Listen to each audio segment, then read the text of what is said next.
1, 2, 3, 4. I told you so.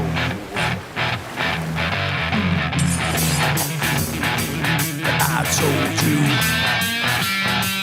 I told you so. There is no measurable curvature.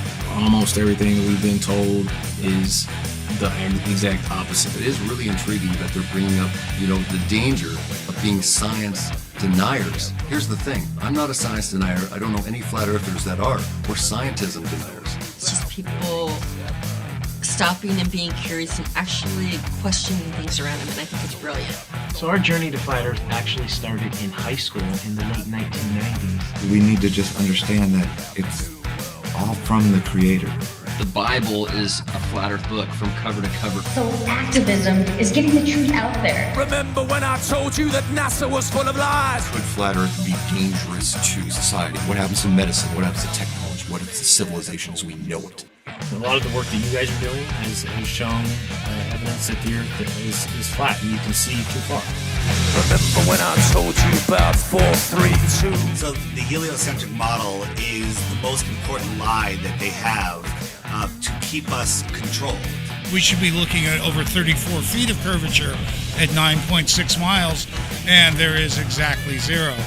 The refraction excuse becomes kind of ridiculous when you really think about that. That the Earth is flat or that it's not a spinning ball like you're told, well, that's sort of like a big smack in the face. I was like, whoa, I know I've been lied to, but I didn't know I'd been lied to at that level. Remember when I told you that there ain't no globe? Well, I just wanted to say that I told you so. I told you so. I told you so. I told you so. I told you so.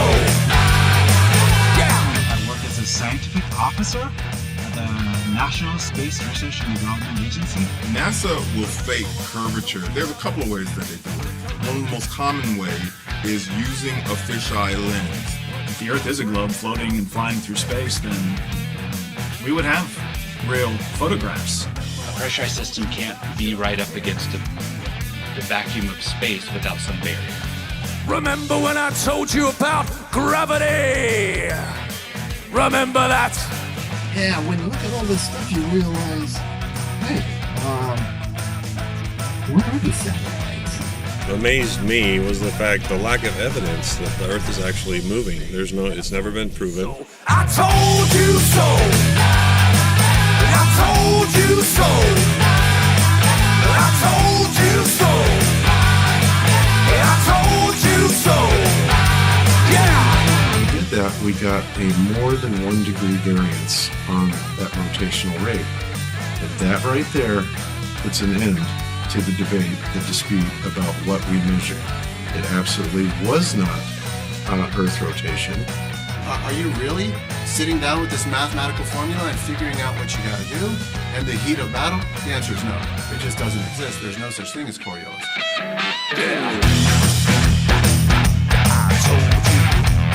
Surveyors, engineers, individuals that construct bridges, canals, and railroads that they don't take into account the existence of curvature in developing their structures. The radar can see it. The Earth is not a ball, period. End of story. And does that happen very often? 1,000 times plus a day.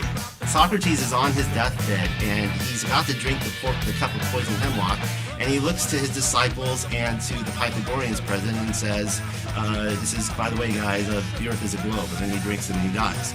And so I always say that for the last 2,500 years, that cup of poisoned hemlock keeps getting passed around. I told you so. I told you so. I told you so.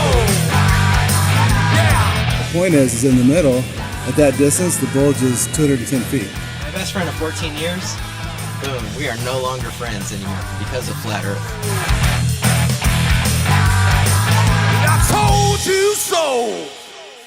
If I was sitting next to an astronaut, I would just be like, where'd you get your acting training?